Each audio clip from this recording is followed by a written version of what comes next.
Bonjour mes amis, on va découvrir aujourd'hui si ton ex t'aime mais a peur de revenir.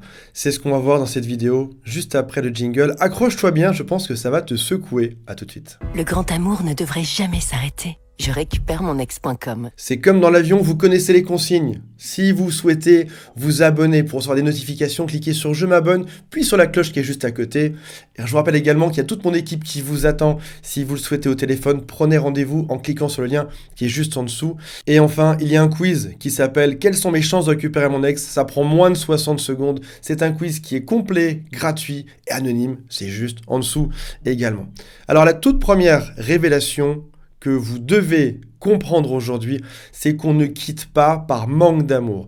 Dans 99,99% des ruptures amoureuses, ton ex va te dire « J'ai plus les mêmes sentiments, c'est compliqué, je ne sais pas où j'en suis, j'ai besoin de temps ». Comprenons bien que c'est l'excuse classique qu'on utilise dans toutes les ruptures.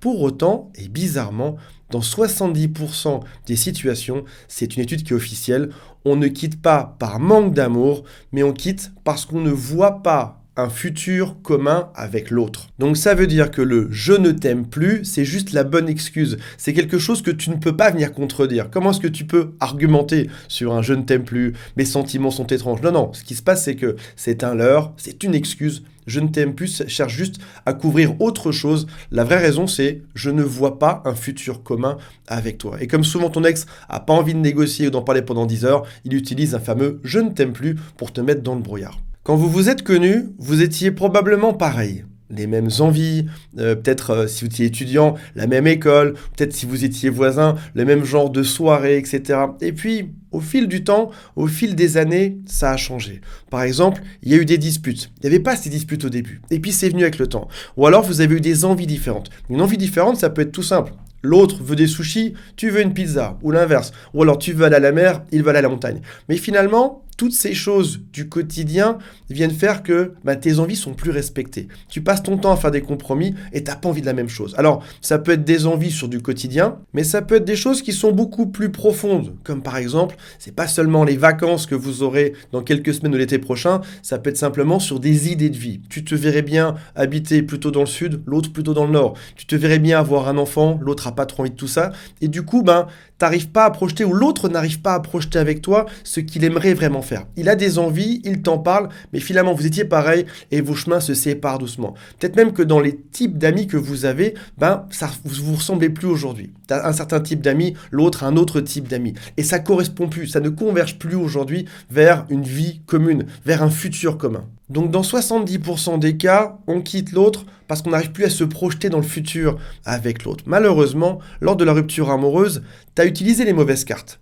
Tu as peut-être supplié l'autre. Oui, sauf que si tu supplies, mais que l'autre ne voit pas le futur, tu auras beau supplier autant que tu veux, ça ne fonctionnera pas. Peut-être que tu as essayé de faire des cadeaux, peut-être même des gros cadeaux. Reviens, je te file un cadeau. Mais un ex, c'est pas un animal, c'est pas un chien de compagnie. Non, c'est quelqu'un d'autre. Les cadeaux ne suffisent pas à rallier le futur commun que vous avez ensemble. Peut-être que tu as fait du chantage en lui disant si jamais tu pars, tu reverras plus les enfants. Si jamais tu pars, je dirai à tout le monde comme tu es et quelle méchante personne tu es. Mais ça ne marche pas non plus le chantage. Peut-être que tu as essayé la logique. Oui, tu me quittes, mais il y a 3 semaines, tu m'as dit une fois je t'aime en fin de soirée quand t'étais bourré. Oui, sauf qu'a priori, l'autre a beau t'avoir dit un mot gentil il y a 3 semaines, ça suffit pas à compenser le fait qu'aujourd'hui, il voit pas son futur avec toi, ou elle ne voit pas son futur avec toi. Peut-être que tu as essayé l'avalanche d'SMS, les je t'aime, les reviens, donnons-nous une seconde chance, c'est tellement dommage, mais quel gâchis. Oui, stop, l'autre ne voit pas un futur commun avec toi. Vous étiez sur un même sentier, et là, ça s'est séparé depuis des jours, des semaines, des mois, peut-être même des années. Aujourd'hui, vous êtes devenus 2 personnes différentes. Je vais te poser quelques questions à 1 million, et c'est maintenant à toi de jouer et de répondre. Avez-vous les mêmes envies? Là, tu commences à réfléchir, tu dis, peut-être que finalement, on était différents. Peut-être sur des petites choses du quotidien, peut-être sur des choses qui étaient beaucoup plus profondes et intrinsèques à notre couple. Et au passage, si tu penses que vous aviez les mêmes envies, vous avez forcément des projets en commun. Quels sont vos projets ou quels étaient vos projets sur les jours à venir? Quels étaient vos projets sur les mois à venir?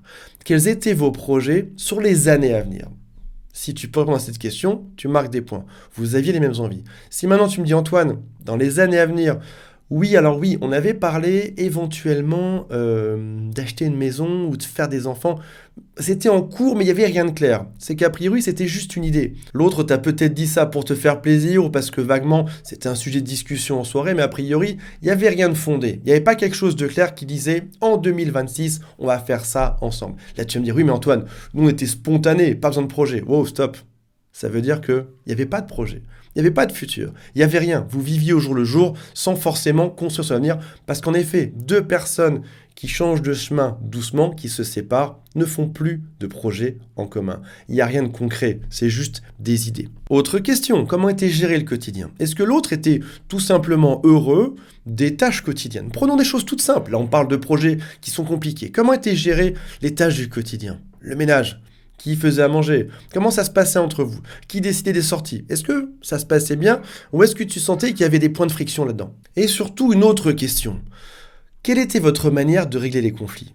Est-ce que vous arriviez à passer outre, à vous comprendre, parce que finalement, vous étiez pareil et vous arriviez à trouver des réponses?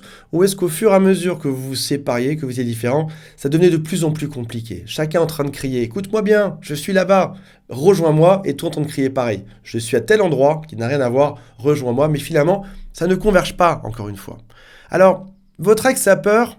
Oui, probablement. La peur que vous soyez trop différents, que vos deux chemins de route ne se rejoignent pas aujourd'hui. Qu'est-ce qu'on peut penser d'une personne avec qui on se dit le quotidien est compliqué, on est devenu tellement différents aujourd'hui, que ce soit sur les finances, sur la manière d'investir notre argent, sur nos envies, sur nos sorties, sur nos amis, sur ce qu'on va faire dans quelques années, on ne pense plus pareil. Et également, qu'est-ce que ton ex va se dire à propos des disputes qui ne se résolvent jamais? Tu sais, c'est ces espèces de serpents de mer. On en parle de cette dispute, ça disparaît, et puis ça revient, et puis ça redisparaît, et ça revient 6 mois après. Mais ces disputes n'avancent pas, elles sont récurrentes. On mesure souvent l'intelligence d'une personne à sa capacité à comprendre que l'autre pense différemment. Prenons un exemple en politique. Je vote à gauche, tu votes à droite. Ou l'inverse, je vote à droite, tu votes à gauche. Il y a deux types de personnes par rapport à ça. Il y a ceux qui vont se dire, moi je vote à gauche, l'autre est vraiment nul de voter à droite parce qu'il n'a rien compris à la vie. Ça, c'est une chose. Est-ce qu'une personne comme ça sera intelligente? Probablement pas. Maintenant, tu as la vision intelligente. Ok, je vote d'un côté, l'autre vote de l'autre. J'ai mes raisons, il a probablement ses raisons. Il n'y a pas de vérité absolue. Il n'y a pas quelque chose qui dit il faut voter à tel endroit ou voter à tel autre endroit. Non, non, pas du tout. On a chacun nos décisions par rapport à notre expérience de vie, à notre passé, à notre éducation, à notre quotidien. On va trouver un parti qui nous ressemble. Une personne intelligente va accepter la différence. Ok, je pense que je vais plutôt voter tel endroit, tu voteras plutôt à tel autre endroit. Et c'est très bien comme ça. Et je vais te donner mes arguments, mais ce n'est pas important pour moi que tu changes d'avis ou qu'on vote pareil. La politique, c'est une chose. Parlons maintenant de votre couple. Un conflit, c'est souvent l'incapacité à comprendre que l'autre pense différemment.